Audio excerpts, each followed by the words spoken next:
I was able to walk clear up over in there and back over by those trees. It's quite flooded, honey.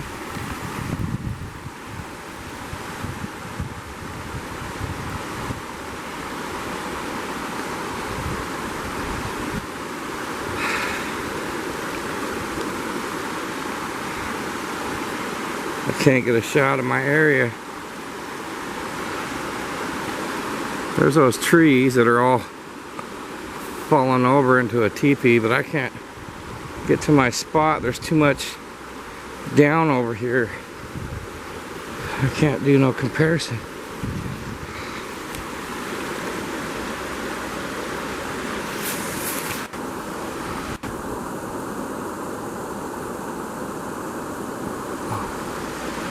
See, something's taking that metal wire down that was up in there. There.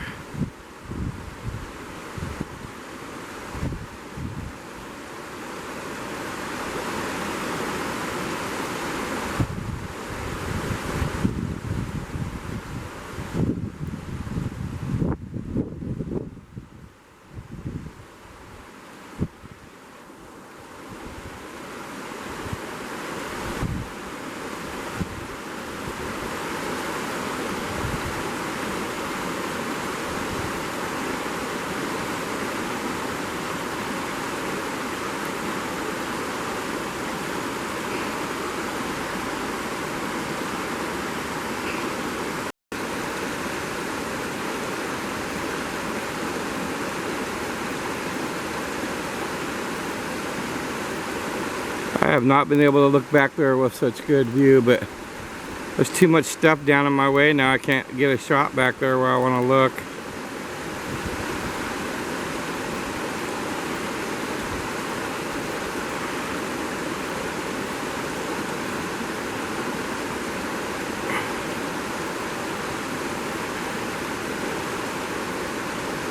Too windy, I can't really get no good view back there.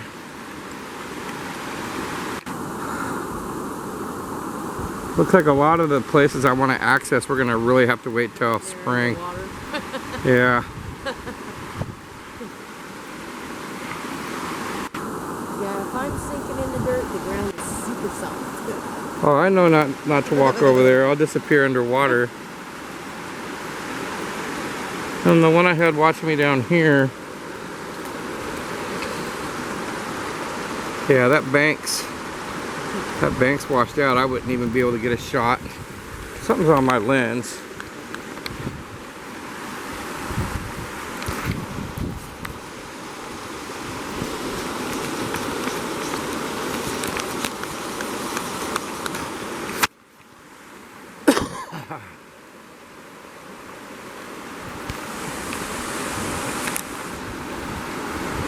Usually when I come down here, I feel like I'm being watched.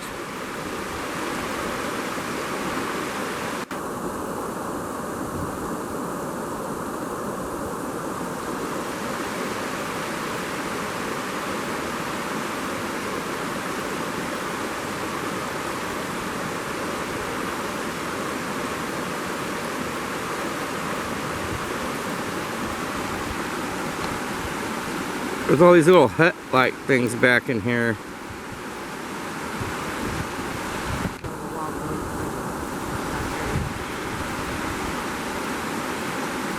Oh yeah, there's so many blackberry mounds back here. Oh look, something right there watching me, whatever the heck that is. See now if I can find it.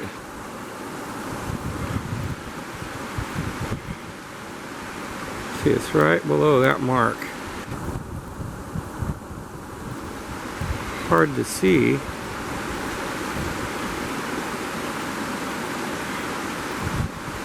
Not letting me focus on it. Okay, I see the tree in the background, it's right. How come that looks different here? It's right there.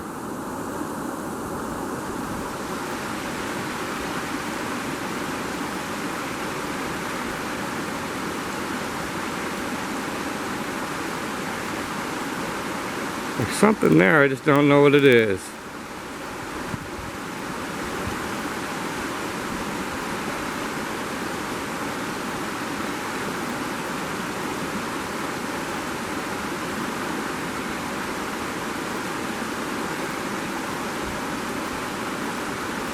It's changing shape on me though. Oh, what the frick?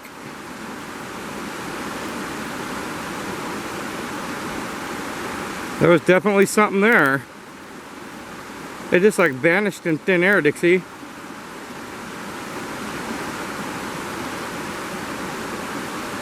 I do not see nothing now.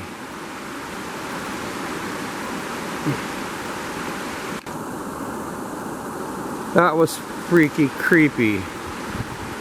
I gotta go walk up over here and see if I can. Now I'm gonna have a hard time watching where I'm going. Oh, it's a deer. Do you see a deer back there? Oh yeah, it's a deer. Spying on me, I see you, buddy.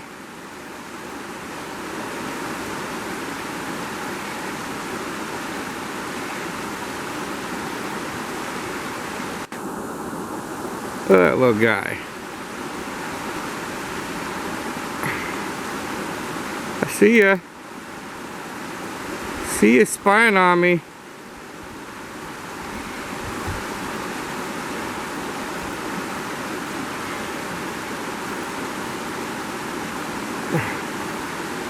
See ya, dude.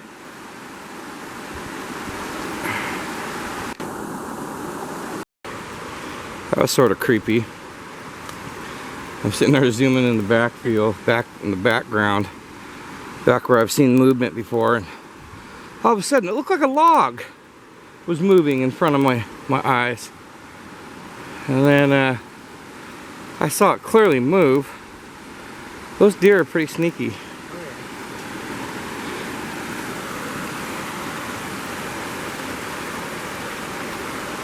My trail's completely covered. And I can't cross over there where I want to go over there, so it's like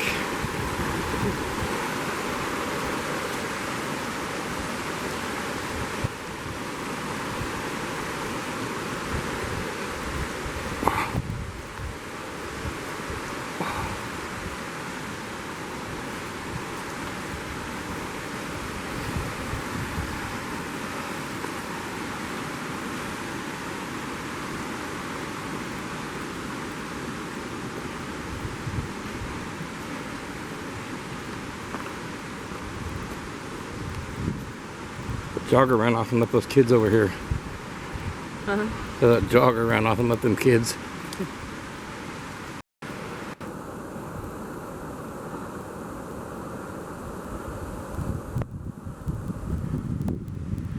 I can't access to see if there was a camera back there like I thought it was.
Something definitely trying to trying to stay hidden from me.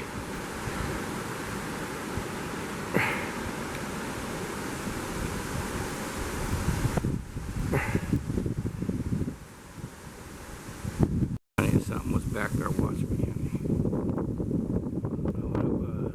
Just can't get a good shot on it now. Watch that heron. guy. He was pretty.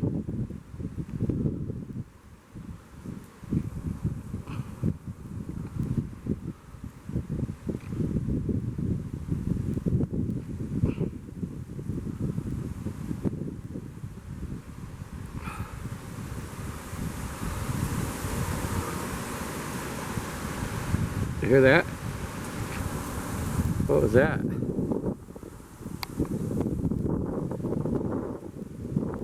That was a creepy sound.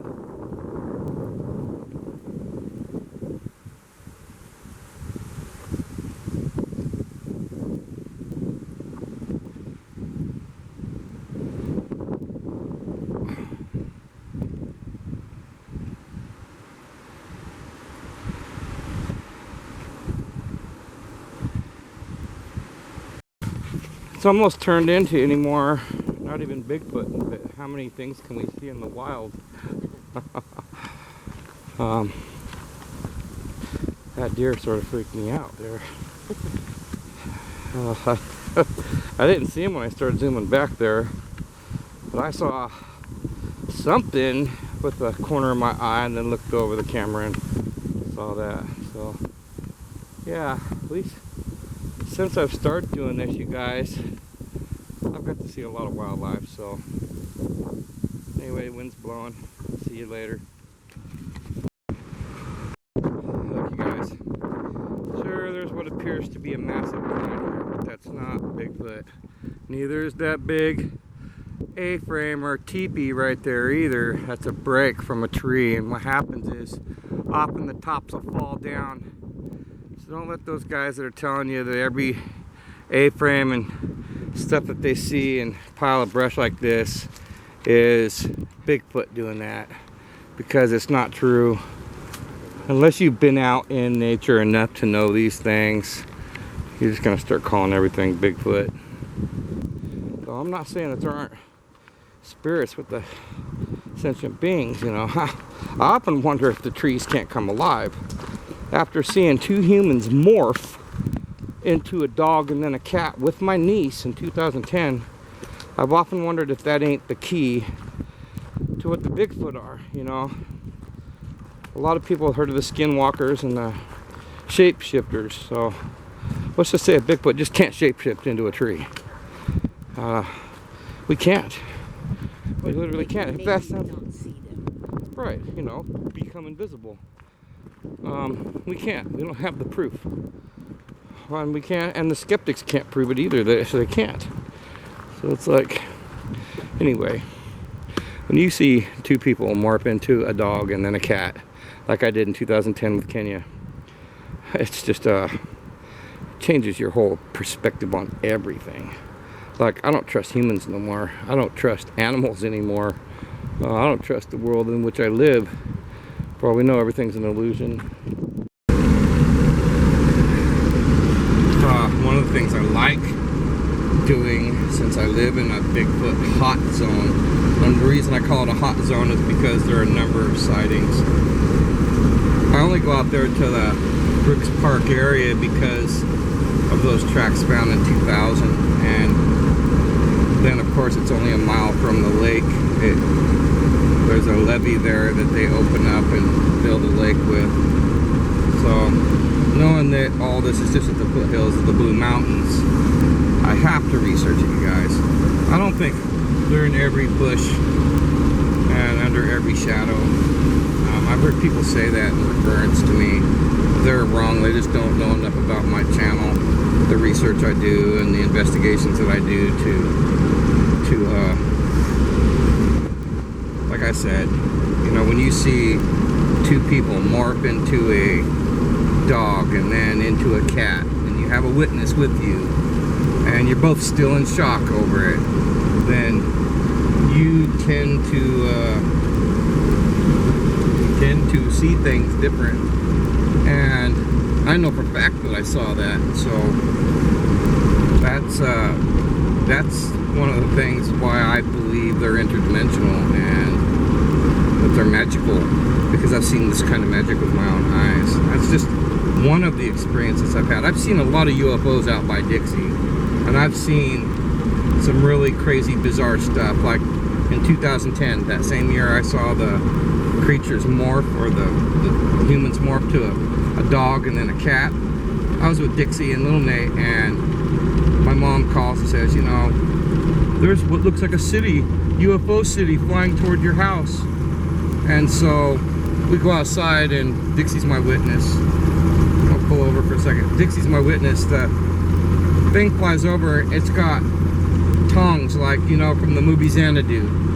And the center of it's got a bulb in the middle, a big ball that's aqua blue, nothing like the sky. And it's insane. So it's like,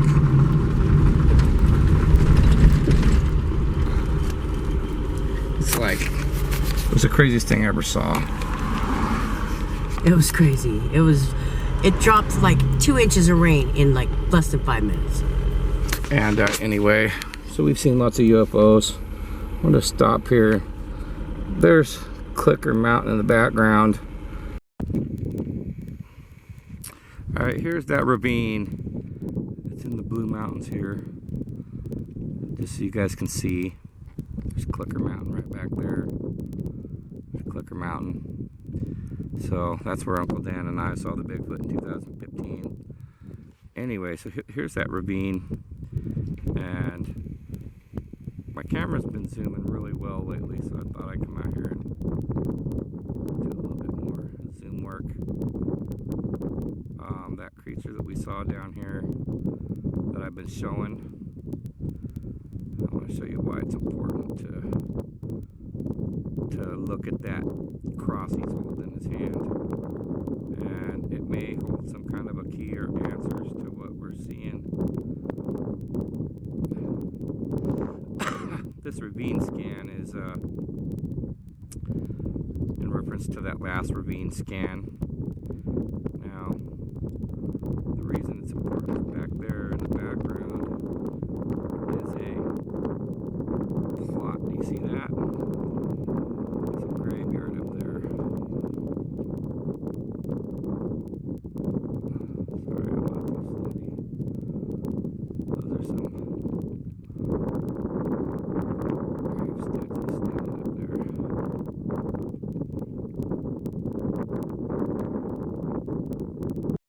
so you can clearly see that that's a graveyard back up in there. And it's possible that that cross piece that he was holding up was off the top of one of those gravestones. That's just my theory. I'm not 100% sure. I'd be trespassing if I went over there, so I can't. And that's just out in the middle of nowhere, out in the middle of a wheat field. And most people wouldn't even know it's there unless you had a zoom camera and zoomed around. So anyway, like I said, I came back out to scan this ravine one more time. This is the third time. It seems like on the last 2 trips out here, these creatures wanted me to see something, or they wouldn't have showed themselves to me. And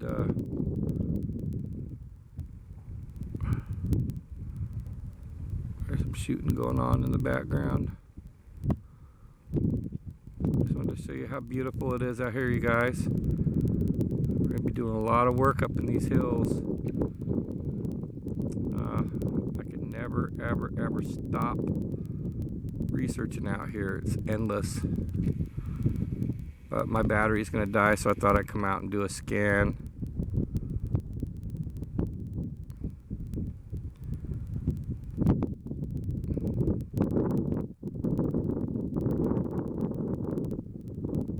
People wonder where the Bigfoot live.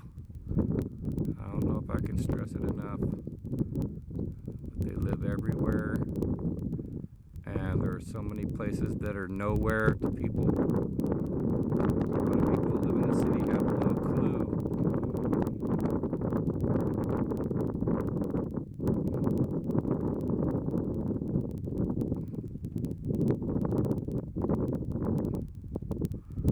If you don't go out and scan and go out looking for them, you're never going to find them.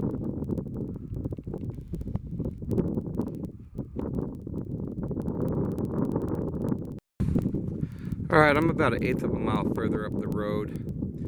Grace suggested when the last time we were out here, she was with us.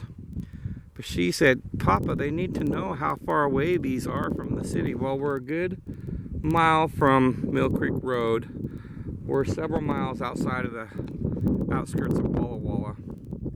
And these ravines run clear up into the backsides of foothills and disappear. There are so many remote locations out here, and there's no houses around. So this is one of the reasons I wanted to come out and show closer what I see out here when I come through the area.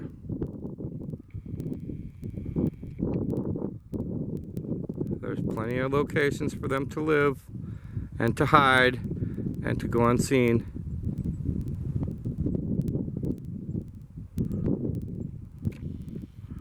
So it's not like we don't have places that they can't hide. You know, some people act like the whole earth is inhabited by humans and we can see every nook and cranny, but we can't. We cannot see up around corners like that unless we go out and about, and a lot of the time it's private property. You can't go out there looking around like you wish you could. So if it wasn't for camera work, you guys, a lot of stuff would go unseen.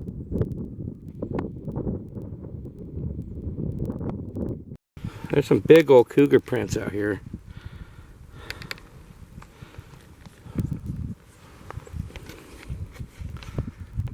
Anyway. Alright, well, I'm not a hunter, but if I'm correct, that's a horse's head. Is that a horse's head, you guys? Looks like a horse to me. Dixie said I should come up and investigate it more and look around the ground for tracks. I don't see nothing though. Pretty sure that's a horse.